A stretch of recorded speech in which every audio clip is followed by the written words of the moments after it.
pledge allegiance to the flag of the United States of America and to the republic for which it stands, one nation, under God, indivisible, with liberty and justice for all.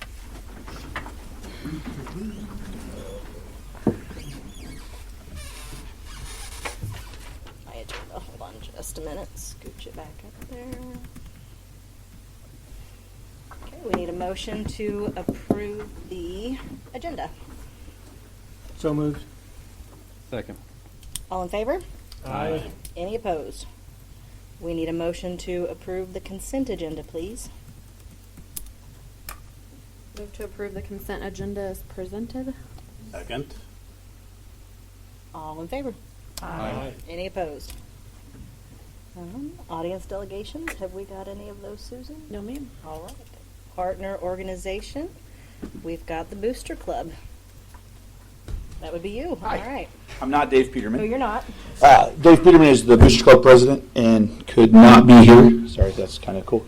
Could not be here tonight, so I'm the vice president of the Booster Club, and he asked me to come and I'm supposed to look at the camera or not? No. Okay. And present to you guys. So we have a lot of good things to talk about.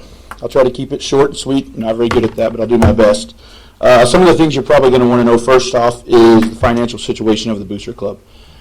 After purchasing 2 new-to-us Big Blues, that means that we have 2 new ones, and having them wrapped, we still have $24,305 in the bank. That's a pretty good amount of money to start the season with. We also will have 6 home football games, which is our biggest moneymaker.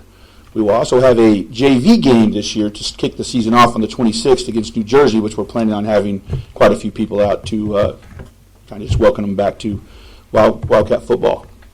A few of the things that the Booster Club has accomplished last year, which we're very proud of, because it's probably been one of the hardest years that anybody in this room has experienced in our lifetime. We were dedicated to our students, to try to keep things as normal as we could with as much ability as we had. So there were several times that we decided to keep the concession stands open, and in doing so, we probably paid the team $50 and didn't make $1.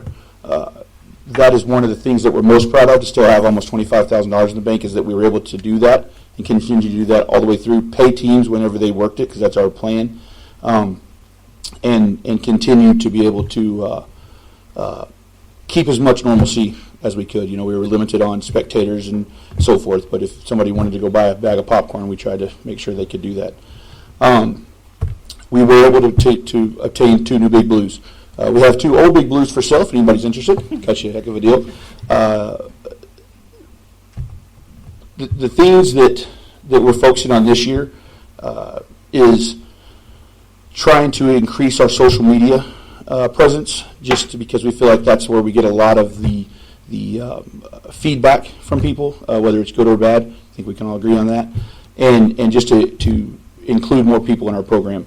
We were able to, in the last 4 months, more than quadruple the amount of memberships in the Booster Club. We did that by working closely with Coach Maxwell. We basically went to the head coaches of all sports and said, if you want to ride on our new Big Blues that we've provided you, I need a member of your team, one of your parents, to be a member of the Booster Club and be the liaison between it. Because my kids do in school and what sports they play, I don't have a girl, so I don't know anything about volleyball. I don't know anything about girls golf, girls basketball, or any other girls soccer, any other girls sport. So those parents are able to come in and say, these are the needs that we find that we have. They can go back to the coaches and say, this is what the Booster Club can do for you. And some of the coaches are new and had no idea that we could help.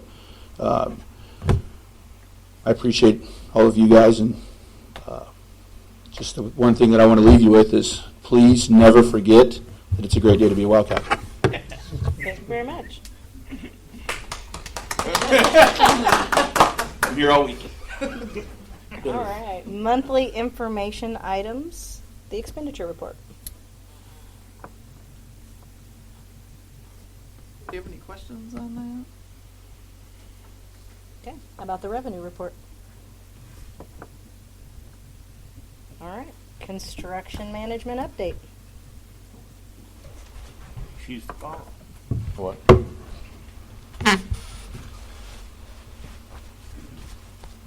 Good evening. How are you? How's everybody? Doing well. Good. So same format as always. Give you guys kind of an update on what we got accomplished the last month. Start off with the Cass Career Center. So upper left-hand corner would be Area C, which is the fire addition. That is, steel is complete and decked out. The roof is also installed on this. Air barriers on the outside, and we're starting to put up some exterior skin on this building. A lot of the inside of this, it's where the fire truck will go, so it doesn't get a lot of finishes inside. It's really just kind of block, painted out, some lockers, and an electrical room. So this room's getting very close to getting complete. Upper right would be an example of where we're kind of at on Area A, which is the nurse addition. So sheetrock is in, sheetrock is finished, and we're going to be starting to paint later this week. So making a lot of good progress on that. And the windows actually are reinstalled. When this picture was taken, the windows were not installed, but the windows are in as of today. Lower left-hand corner, that is the existing ag shop. As you can see, this is kind of we're painting out all the existing structure, painting out the existing ceiling, all the walls. Not a lot's being done in there, but mainly paint upgrades, so you can see that a lot of that's been painted out. Lower right-hand corner is what will be the new reception desk in the main entryway, so what we call Area B, which is the main entryway on the east side. So that wall's getting, as you can see, where that was framed out, it's getting sheetrocked out. There'll be a nice soffit above it with some lights that shine down on the reception desk when that's complete.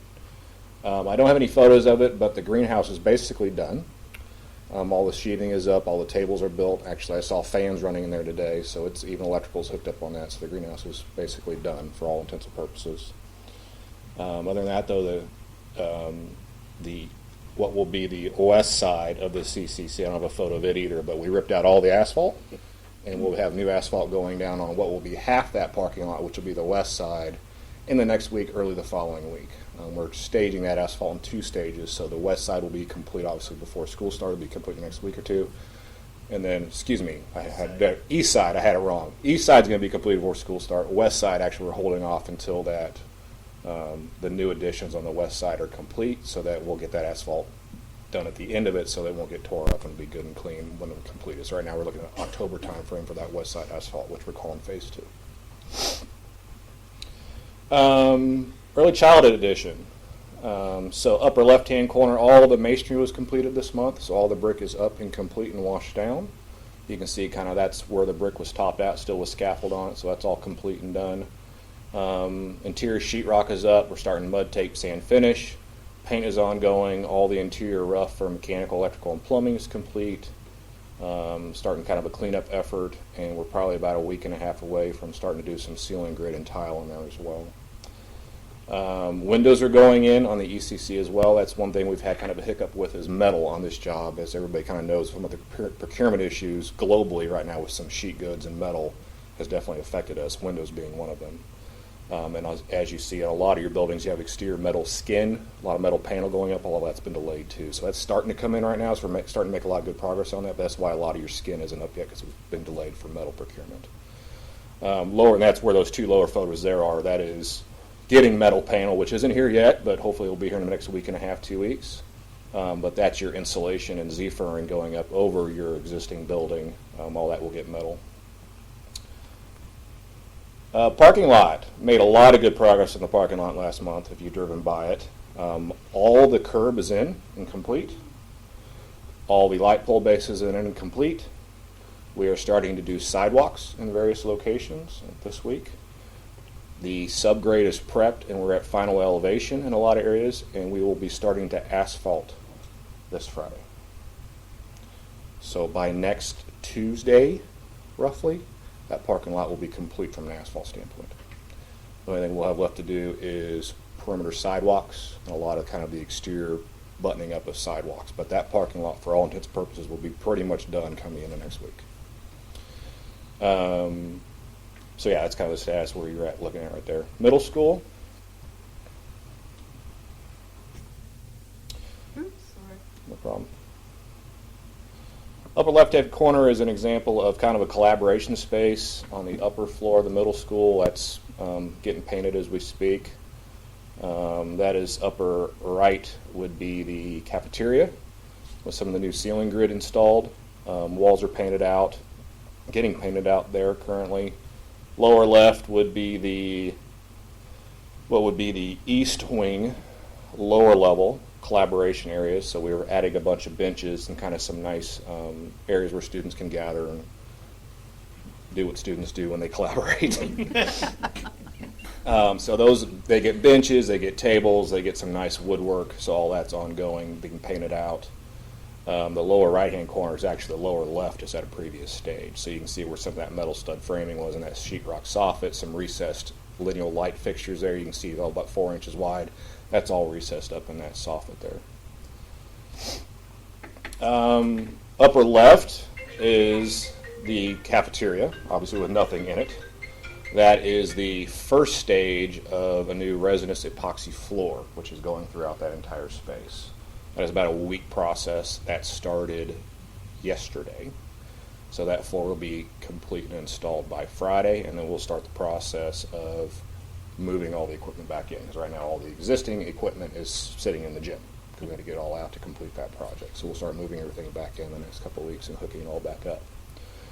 And then the right photo there is kind of a collaboration space off the existing library. There on the right-hand side where you can see plastic drape is getting a nice slider glass wall to separate the library from the new collaboration space.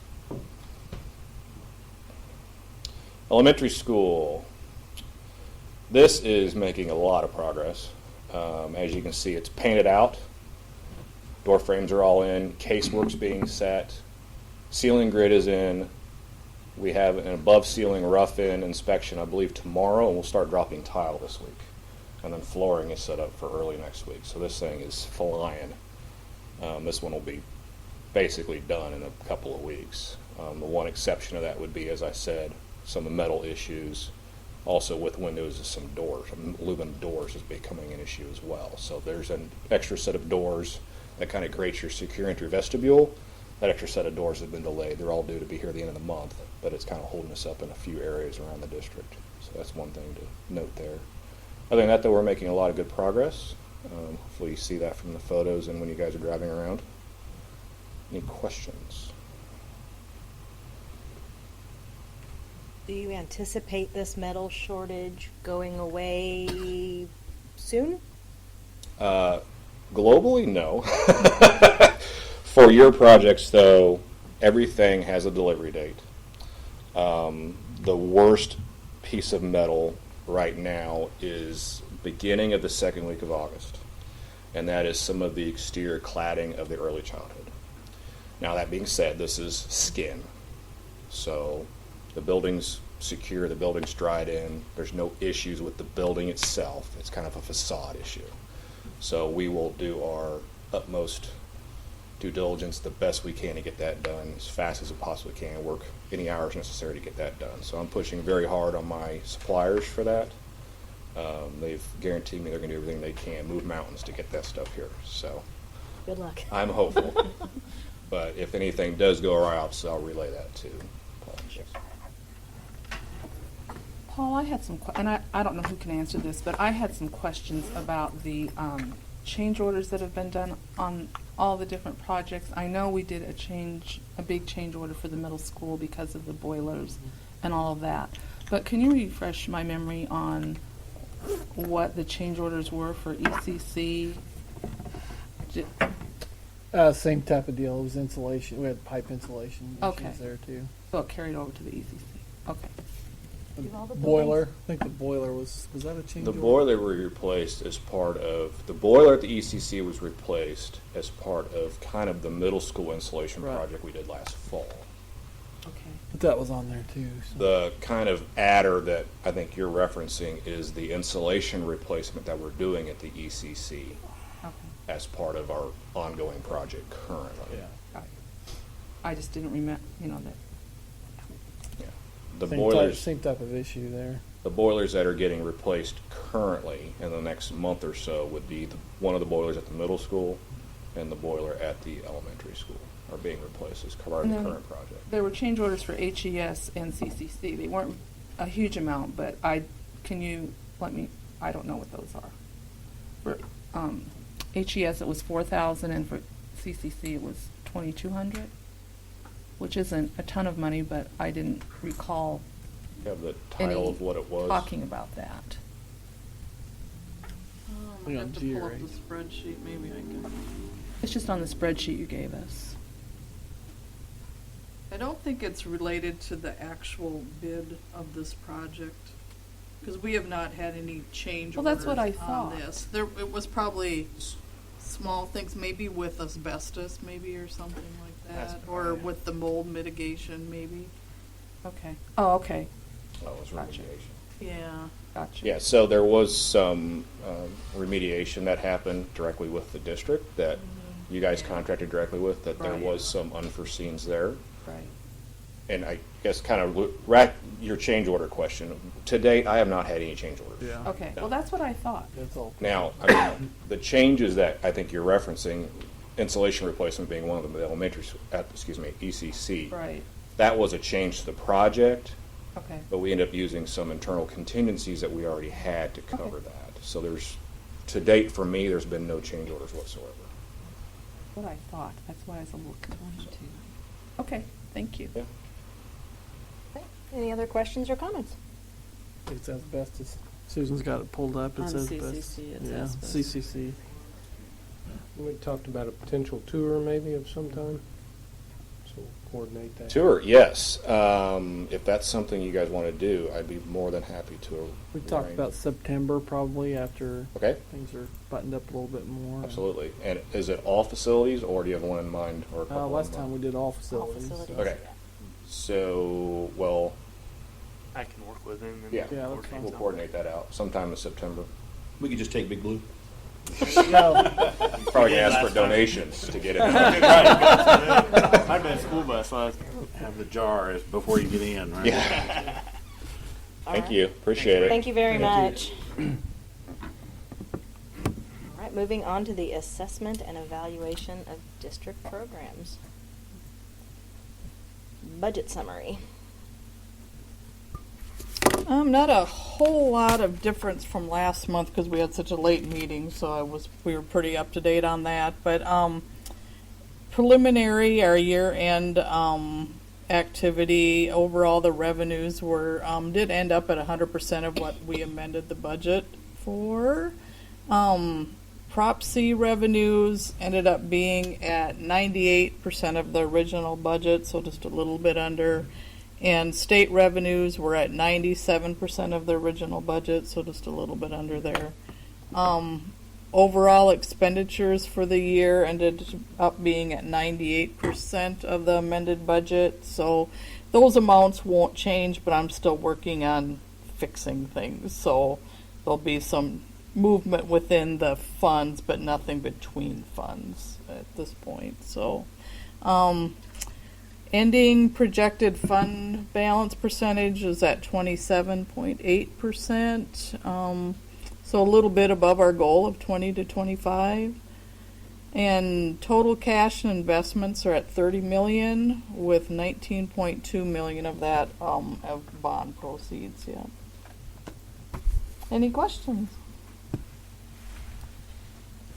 All right, we will move on to the technology program review. Take over from that, Debbie. Are you going to do it? On vacation. You for now. know.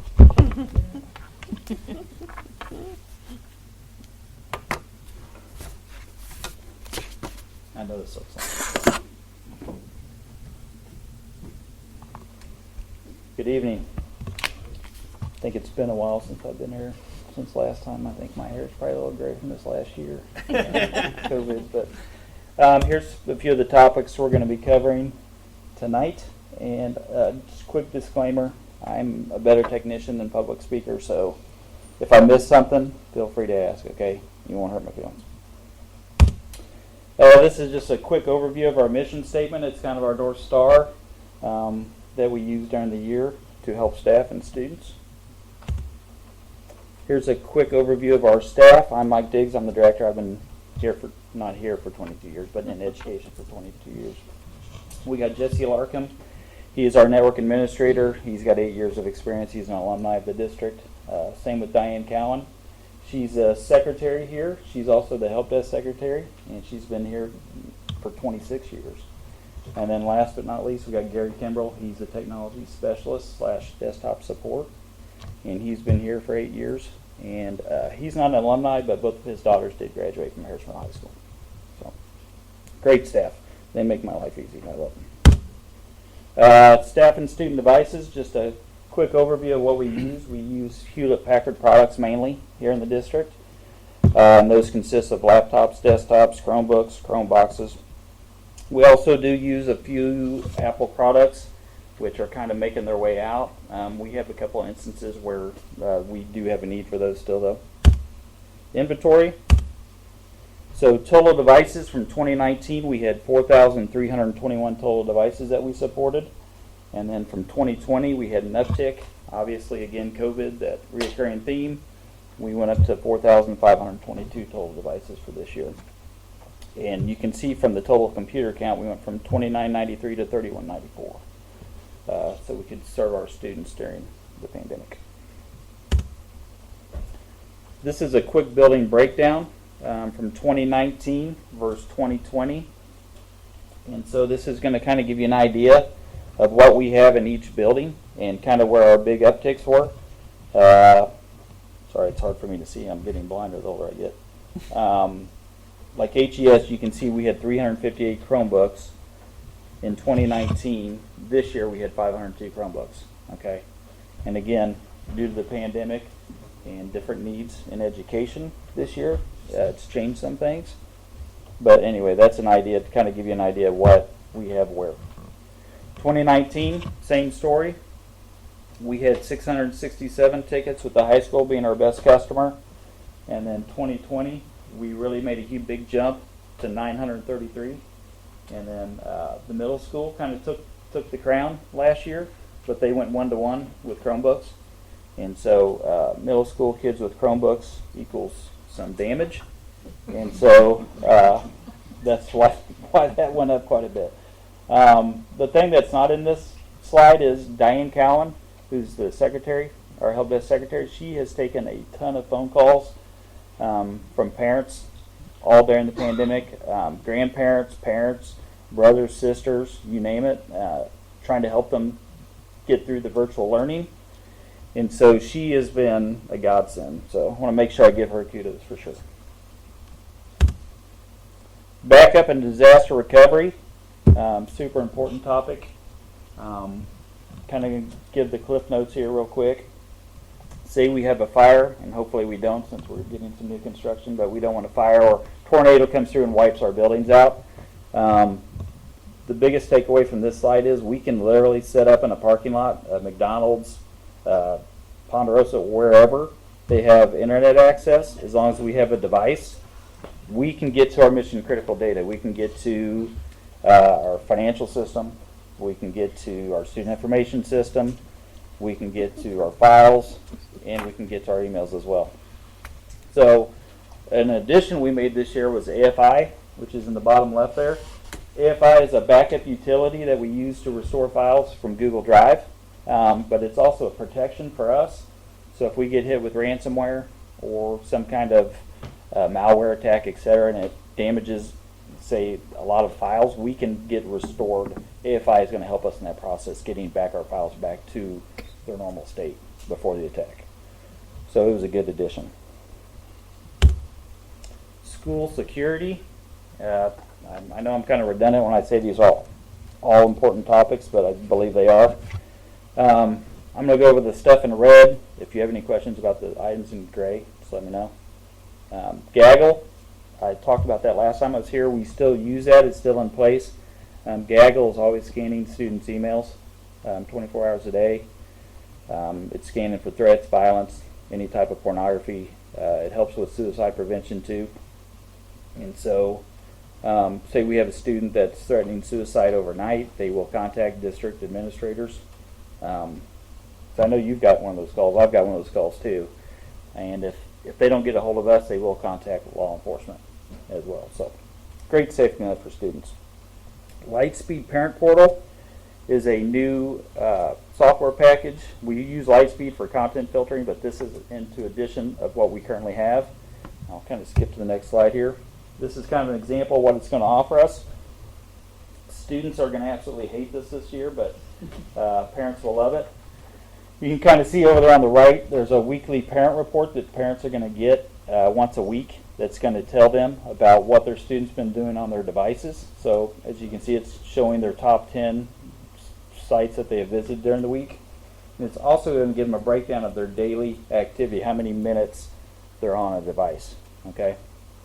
The second part of this product is the student internet activity control. Say Johnny doesn't want to come to dinner, or he's talking to Susie or whoever.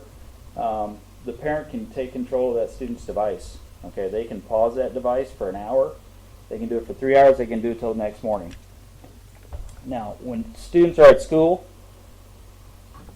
the parents have no control of the device. It's only after school hours. Okay, so students won't be affected whatsoever when they're at here. But the minute they walk out, parents have control if they so choose to have control.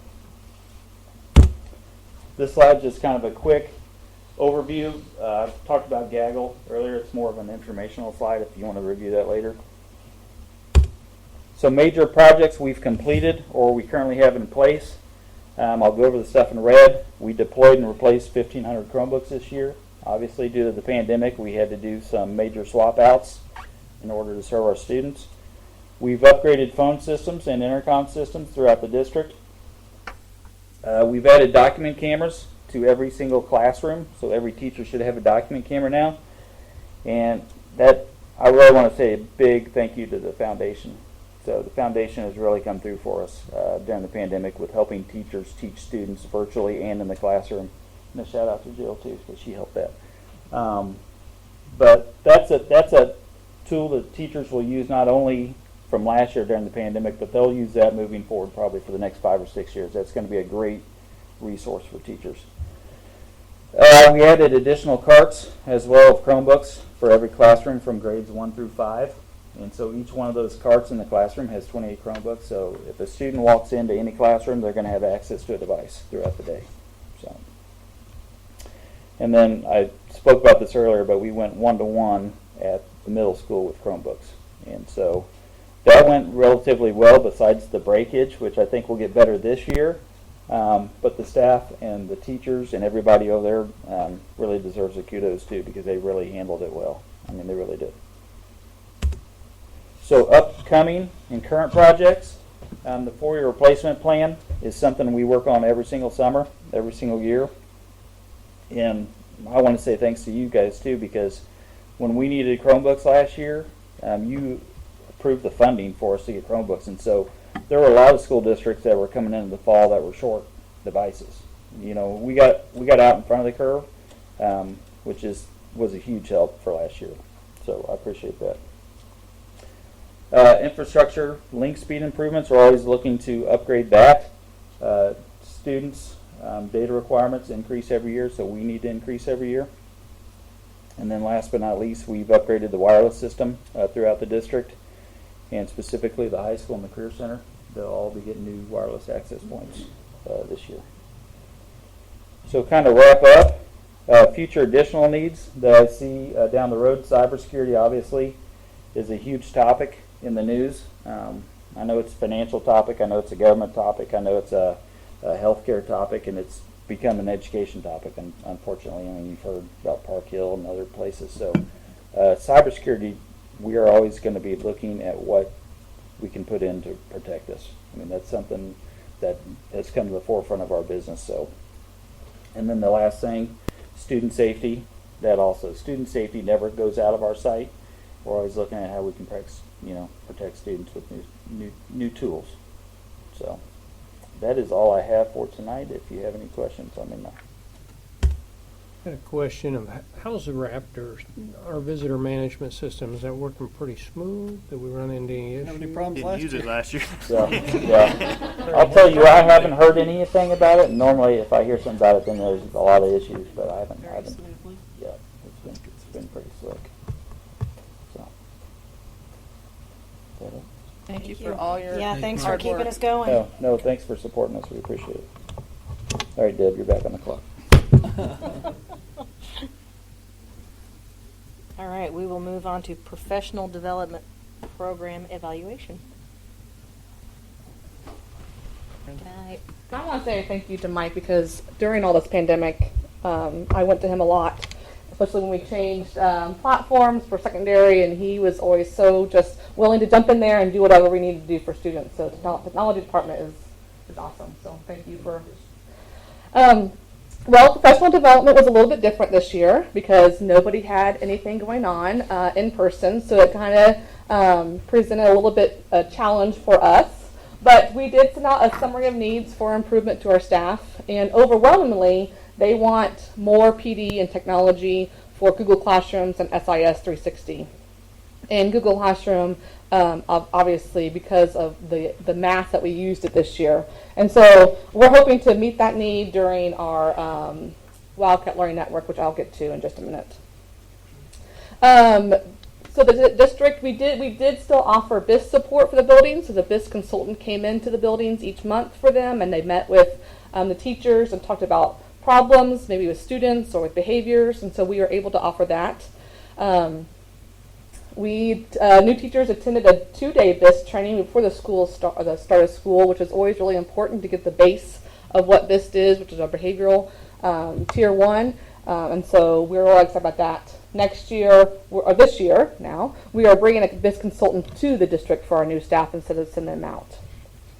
Teachers in 5th grade, or 1st through 5th grade, participated in monthly PD for their Into reading. It was virtual, which presented some problems. I heard some mixed reviews from that, and sometimes virtual is good for some people and other people would like it in person. But each month, for 5 months, they spoke and discussed areas of the program with a trainer from HMH, and they were able to give them some tips.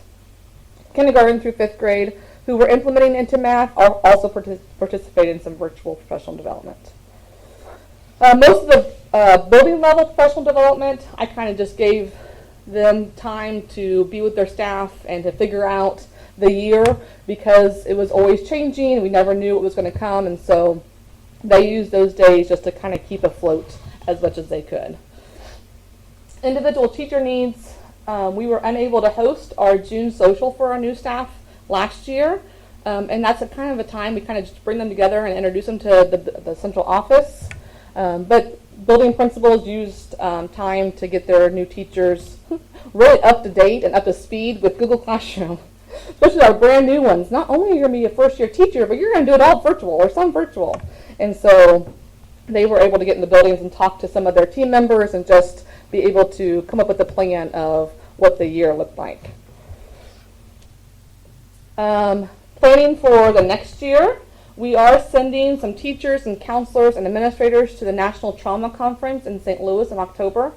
This is an important conference as we are dealing with students who have suffered trauma not only in the last year, but in their lives as well. And we need to learn how not to only give them consequences for their actions, but to help them get to the root of the issue with the behaviors and learn how to cope with those behaviors and those issues so they become productive students in our district and then citizens in our community.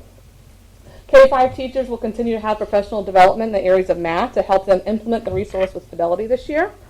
And this will include training from HMH on the new math resource.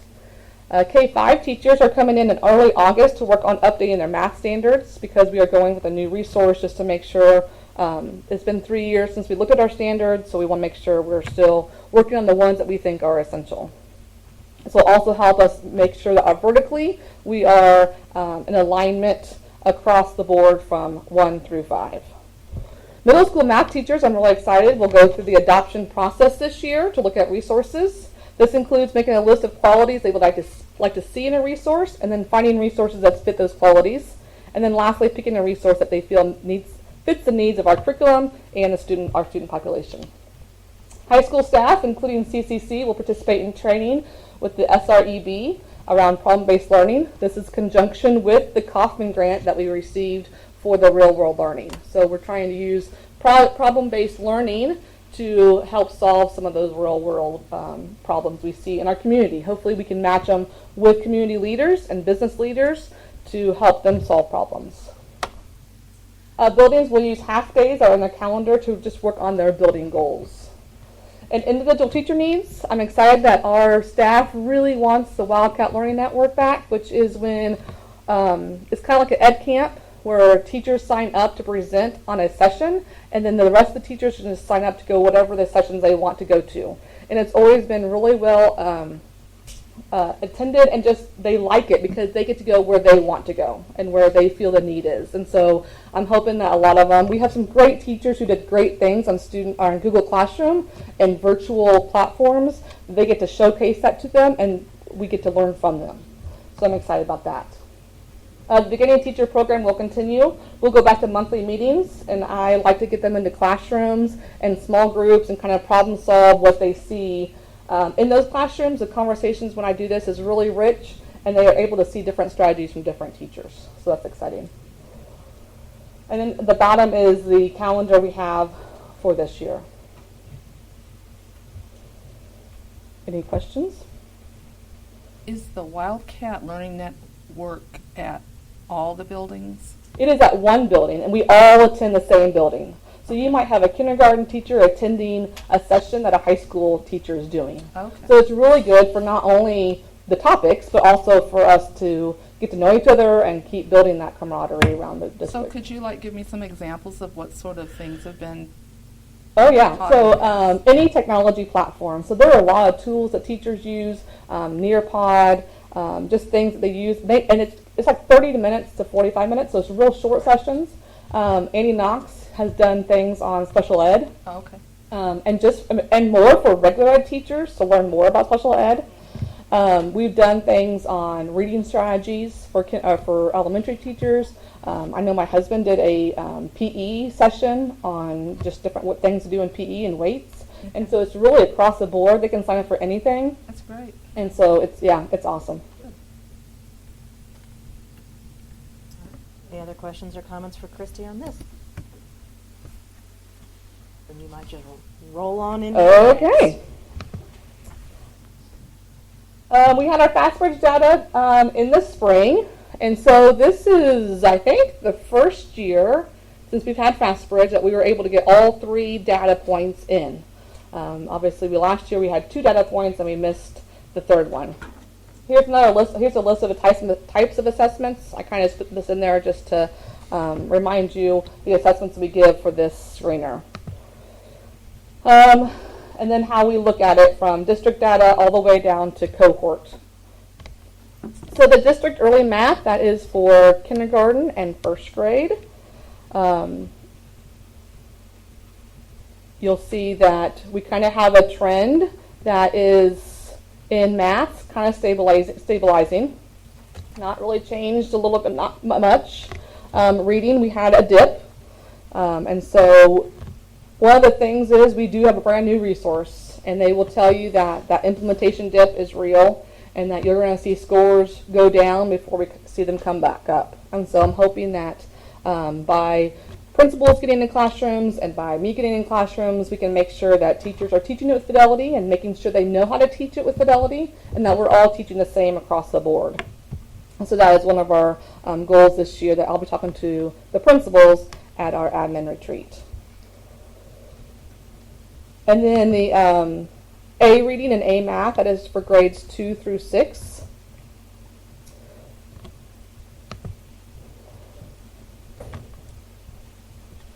Yeah, go to the next graph. Yeah, keep going. One more. There you go. That one? And again, you just see that we don't have much change. And so we are going to be talking a lot. We are, and I'll kind of talk about next steps at the end, but here's just the data. The next several slides are just cohorts. So here are our current 1st graders and their data. And then it just kind of goes through the 2nd graders. So if you have questions, feel free to ask as we go through these. Do you want me to pause on any of these? So, I mean, once you have questions, you can kind of keep going. Sorry.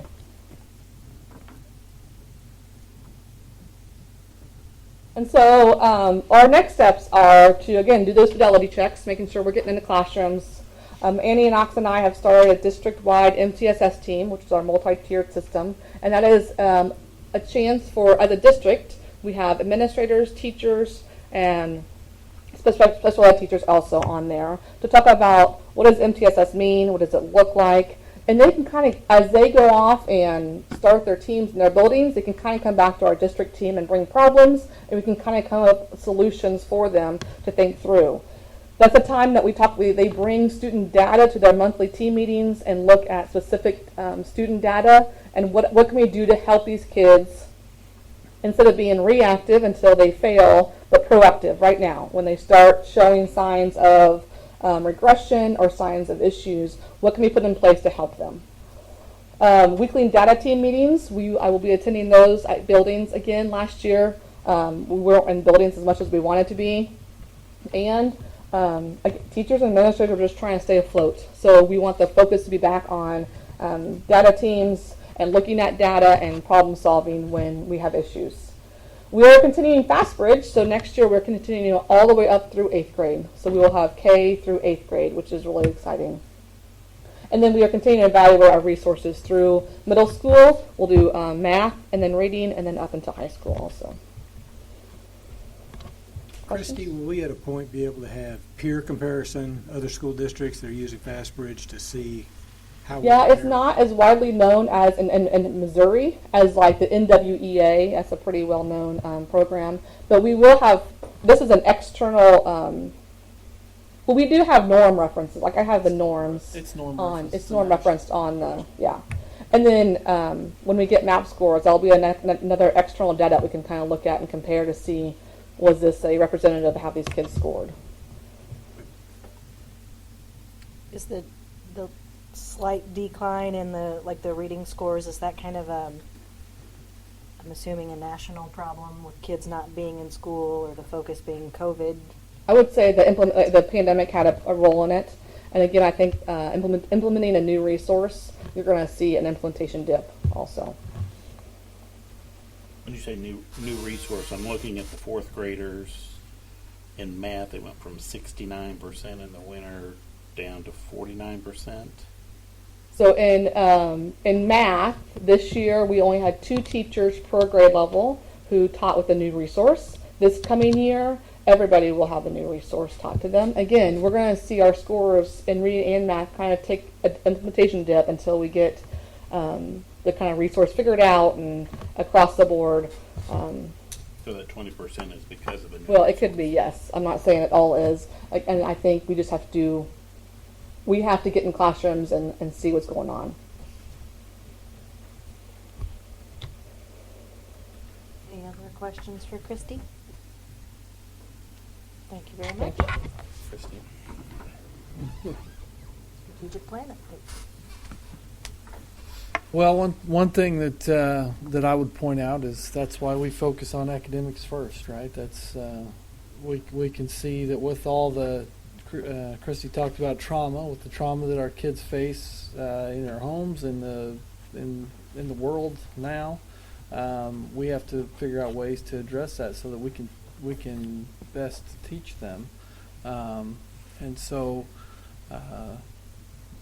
There's a philosophy, Maslow's hierarchy of needs, that says, kids have to have those. They have to feel safe and supported before they're able to learn. And so I think even at the federal level, everybody understood that there was going to be a dip. ESSER 3 money, 20% of ESSER 3 money has to be invested in that, in filling that achievement gap. So that we've always, for a long time, talked about achievement gaps, and there's certainly going to be an achievement bubble that's there from kids who didn't have the opportunity to learn in person and were learning new delivery systems, and the instruction was different and all those things.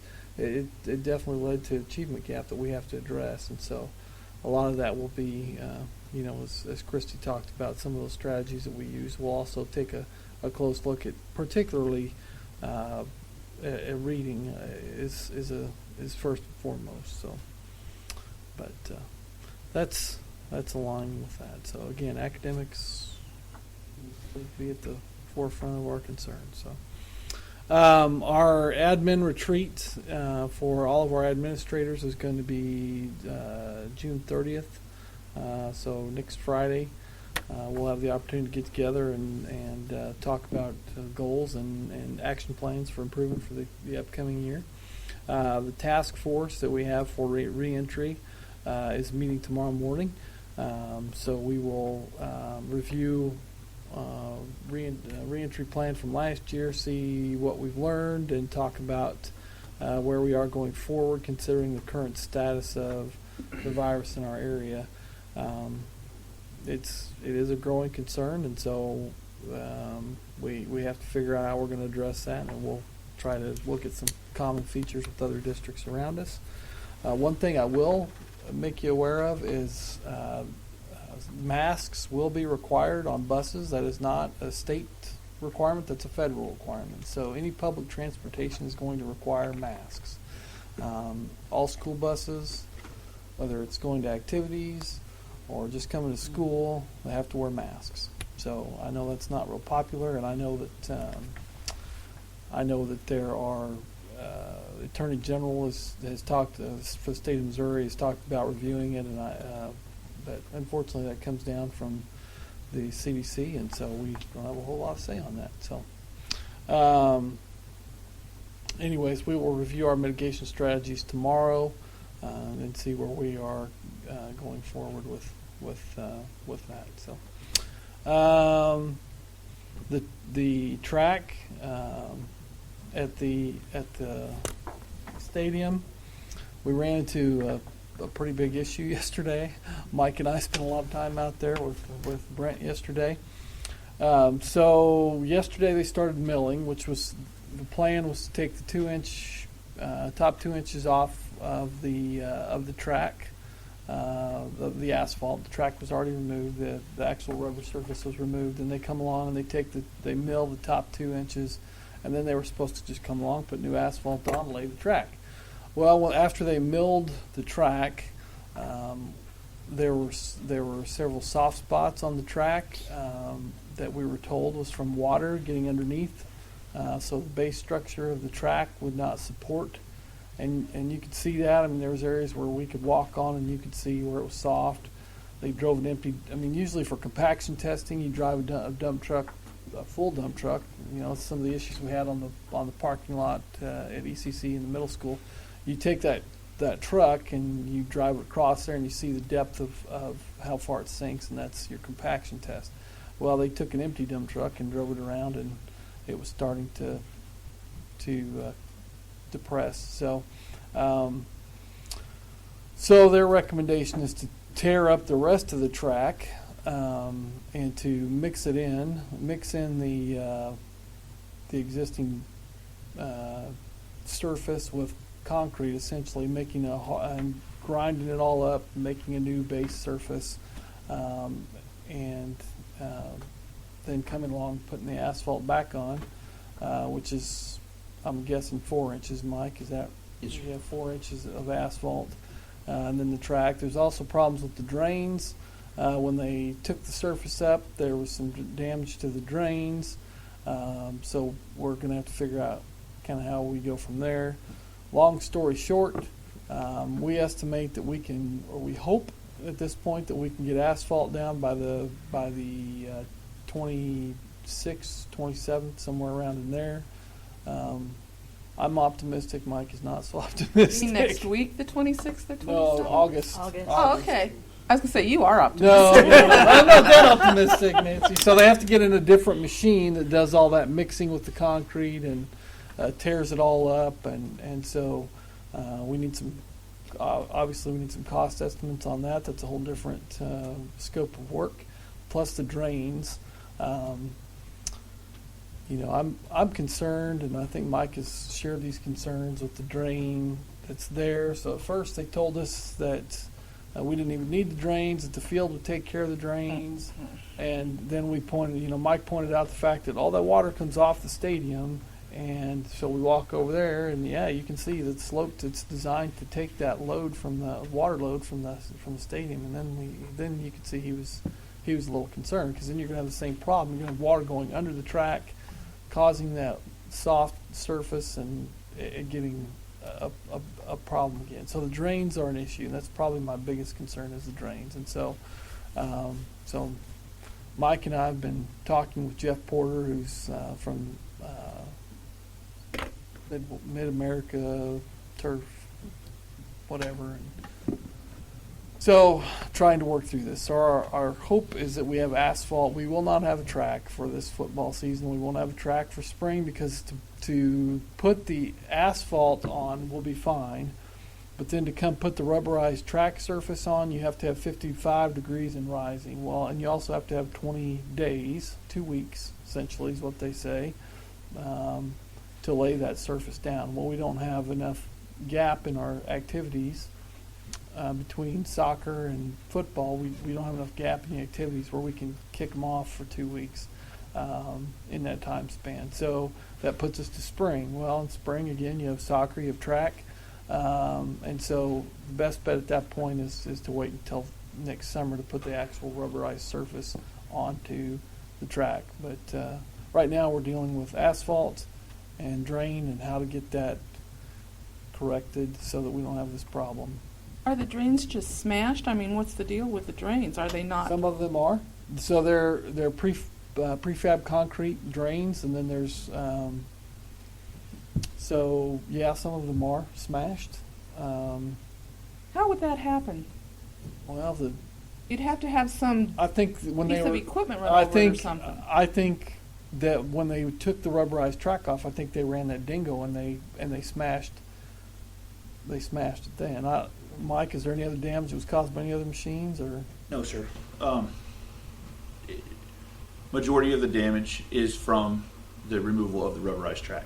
Uh-huh. But it's a tricky, slippery slope because those drains are so old and Right. that concrete gets so Yeah. brittle that you'd have to be very, very careful and understand that before you started. Well, sure. And then as they took the asphalt out yesterday, more damage occurred. Yeah. And then the gentleman running the asphalt crew literally walked the entire track twice inside and out, filming every inch of it, so he could say there's already damage and be able to That's good. say this is what happened to us and this is what happened with them. Right. So it's a frustrating situation, but So they were were they draining before they got smashed? Were they working? Oh yeah, they Okay. work. But so to explain a little bit of the problem, so there's so much water load that comes off those bleachers, and you got a pretty narrow channel. Some of it, I'm sure, was coming during the downpour would come too Right. fast and it would hit the track. Yeah. Well, when it hits the track, a little bit of that's porous, so it's going to come underneath that asphalt. Well, it's designed to push to the field, and then there's another internal drain there. Well, it couldn't. That drain is then set in concrete, and even the stuff that came across the top, it would hit that concrete and go down in that seam, and so that's where it's coming back under the track. And so, what he told us, what Jeff Porter told us yesterday, is that most fields don't use that internal drain, which I think we need to go and investigate some other fields and look and see and get our own eyes on it and see kind of how other fields do it and get some other. It's like going to the doctor, getting some second Right. opinions, and so that's what we're going to do. Meanwhile, they are working on scheduling the tear up machine and all that stuff. Okay. So that's. What's that going to do to the price on the track? Is it going to? We don't know yet. We don't know yet. 4 inches instead of 2. It's going to be more because you're bringing in that special machine to chew it up and because our plan was not to do a new base, it was just to take off the top. So asphalt usually is laid in 2 coats. So you lay a base coat, then you come in with a 2-inch top coat, which is usually finer and nicer. So our intent was just to take off that top 2 inches and then come along and put that next to. But when I got into it, the base was not good. So yes, it will be more costly. And running an asphalt track doesn't affect the sports. Like they don't require that you run on rubber track. You can run on. Well, we're not going to have any. Asphalt. We're not going to have any meets. There are schools. I know of a school that ran meets on an asphalt track. I would not recommend that. I would not. I don't. That leads to shin splints. It's a pretty hard surface. So. And while we're in there tearing it out, we might as well fix it right. It's been in there. How long's those drains been in there? Like I think 03 was what they told us. Yeah, almost So I was 20 gonna say roughly 20 years. Yes, sir. So they need to be fixed. We're tearing it out. Let's fix it up right, and it'll last. And it's gonna be, if we Band-Aid it, we're gonna be doing something 5 years from now, and Well, the price will be more. And that's been a ongoing conversation with us, and we had concerns over it didn't even need to be milled, and the asphalt guy said if we wouldn't have milled it, it would be less than 5 years. It would have spidered and it would have torn up the new rubber. So So I'd say look at the options. one guy and- tells us that, another guy tells us that. We get so many conflicting stories. It's a challenge, but The only thing that we're positive of is that we're positive of the problem we have now and the solution. Yep. The question at hand is two things: time, how fast can those guys get here, and then of course cost. So the drain problem is pretty easy to solve once we make a decision on where do we actually need drains. That when the drains were first put in and the first original turf field was installed, there was not adequate drainage under the field. After, I guess, the last time we had the turf put in, they added drainage, so that field is designed to take that rain load and absorb it through into the drains under the field and out. So that was one of the things that Jeff was telling us. You guys don't need these drains, but the drain between the stands and the track was my concern. yeah, we do need that. Yeah, and so Otherwise, we'll damage the track again. right. Are we seeking any damages from the company that? We're working through that. Okay. We're working through that. It's not the asphalt guys. It's the rubber track guys that, The rubber track that did some damage. But as Mike mentioned, it's old. It's brittle. You're running some heavy equipment on it. I think it would have been damaged. Sure. most If there was likely. just a few places where, let's say, they had hit it, it would be easy to say, you guys broke it, you guys fix it. But it's a hard argument, which I'm happy to do. I'm happy to argue with them that it's really not their fault. And I wouldn't tell them that, but it's really not their fault. It's just that thing where, like you say, you have big equipment. It's not a precision machine that you go around the edge, and that stuff's just so old and brittle that you just kind of can't help it. I wish I could make them pay for it. We'll work on it. All right. So, That's what it is. that was our day yesterday. Mike and I spent some quality time together. Nice. Got anything else on That's the it. strategic plan? How about the 21-22 lunch prices? Let's get a motion. I move to approve the breakfast, lunch, and, what is that word? Oh, Adult. adult meal prices for the 21-22 school year as presented. Second.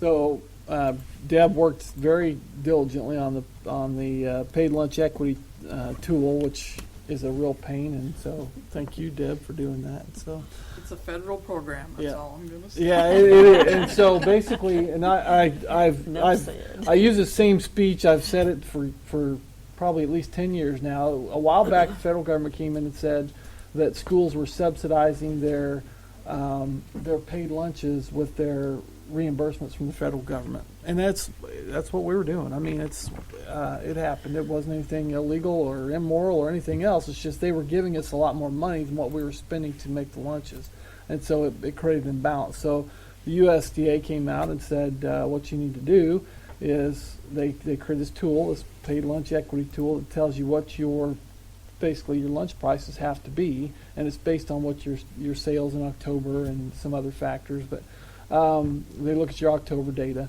and so they tell you what you either need a 5-cent increase or a 10-cent increase every year. That's just the way it goes until that balance is created, and it's been going on for some time because they keep their reimbursements keep going up too, the amount they pay. The other issue that's a factor here is our lunches will be free again this year, so breakfast and lunch will be free for students this year. So So is that why it just says adult prices? well, yeah. So but Because in the body of it, it's saying student, but the motion's just for adult. Is that Well, accurate? it's for breakfast. No, it's, No, it's, And adult meal. yeah. breakfast and lunch is student, Yeah. and then adult meal prices Breakfast and lunch is for students. as presented. Yeah. No, this is just saying for adult. These are for students. I see what you're saying on the recommended action. I do see that, Nancy. But it's on the, if you look on the content, it says, I mean, we Right. can Yeah. add the word We can student in add- there yeah. if you I just, want. you know, but- I don't Yeah. care as long as it's what you need. right. So that's the There long will and be a short of it. charge for second lunches. Yeah, there is a charge for So there's a this, yeah. charge for second lunches. Okay. And it is $3.30, I believe. There's a different calculation for that. It's not the same as the reimbursable student rate. It's You mean if a student bought 2 lunches? I was correct. getting ready to Because ask it's not about the reimbursed. second It's not The second reimbursed. lunch is not reimbursed, so Oh. it's It's the a higher cost. rate. Yeah. I see. I found that at the end of the year that my son. one. Say, so you mean when you look and see what your child ate and you Yeah. see that, They're eating 2 meals, and you ask, did you buy somebody else a lunch? Nope, I ate that. Eight, Cool, nine. all right. Oh, okay, that's a second lunch. I didn't know we called it that. Yes, yes, they do. Okay, Like the hobbits. that's what I thought. Okay. All right, any other questions or comments? We have a motion and a second. All in favor? Any opposed? Okey-doke. Board Policy E105P, do we have a motion? I'd like to make the motion that we change Board Policy E105P, hiring of employees, after the third paragraph, insert the following words. The superintendent or designee will interview any internal candidate who meets the qualifications as set forth in the position description for which they are applying. It's a long motion. Okay, you're going to have to hold on.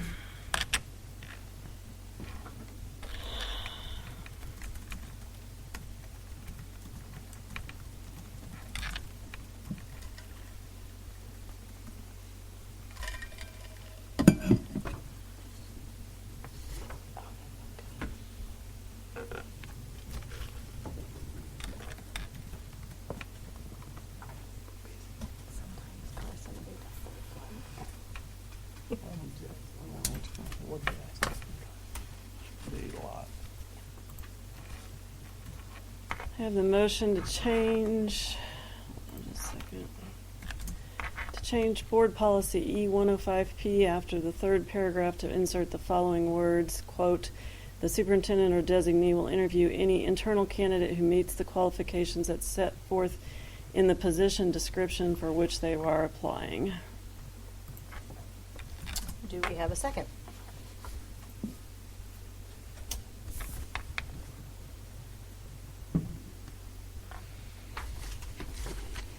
No second?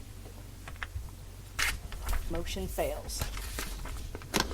Board Manual Item G180B, do we have a motion?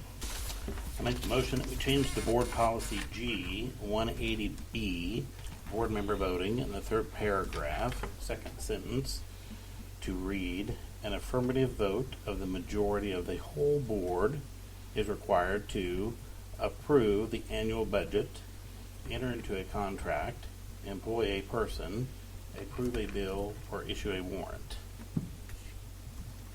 New wording being to approve the annual budget. You're going to have to hold on again.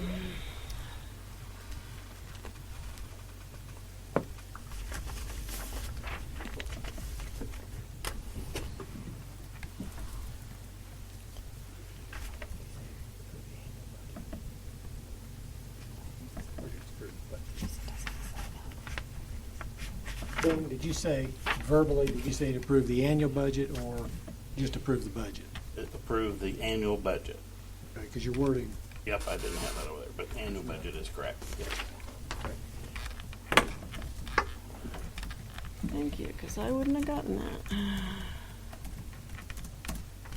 Okay, I have the motion to change Board Policy G180B to read in the third paragraph, second sentence to, quote, an affirmative vote of the majority of the whole board is required to approve the annual budget, enter into a contract, employ a person, approve a bill, or issue a warrant. Do we have a second?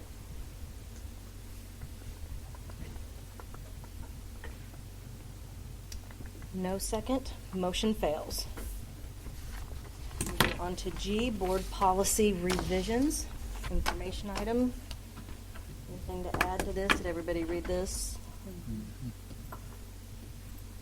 Where did they get the new G400P? Board member removal from office. Was that a state law that was instituted? A legal case? What happened to that? Put on there exactly what he sent. It used to be like that a long time ago.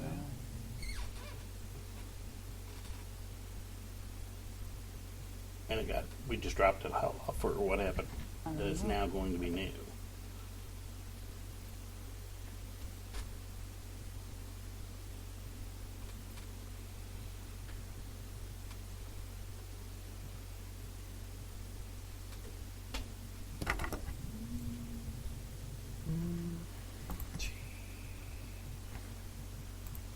I'm looking for It his. has the electronic stuff in there. I wonder if that's new.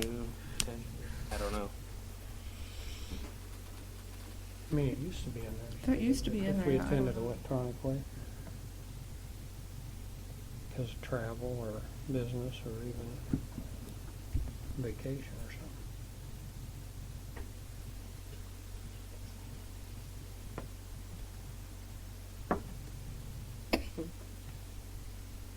In any case, it's new to our board policy. So, maybe it got missed. That was all he said on it. I copied it on there. Yeah, I so. don't know. So don't we, you say we currently have that policy? We've had it in the past. We had it in Right. SBA Yeah. policies. I mean, we can ask. We can ask Dwayne. Yeah, because this is just for information tonight. Yep. Just Yeah, just information. information. Yep. You can let us know. Any other questions? We will move on to H, change of date for the August 21 board meeting. We need a motion. Move to set the date of the August 2021 board meeting as August 24th, 2021. Second. This is just for the tax rate filing information in case there's any changes. The normal board approved date for that meeting is August 31st, and with the tax rate being due the next day, if there's any changes, just the requirements to change the documentation, it might be a little tricky, so I'd like a little extra time to be able to amend anything if needed. So Okay. All in favor? Aye. Any opposed? Need a motion to adjourn. So moved. Second. All in favor? Aye. Any opposed? All right, good night. Thank you.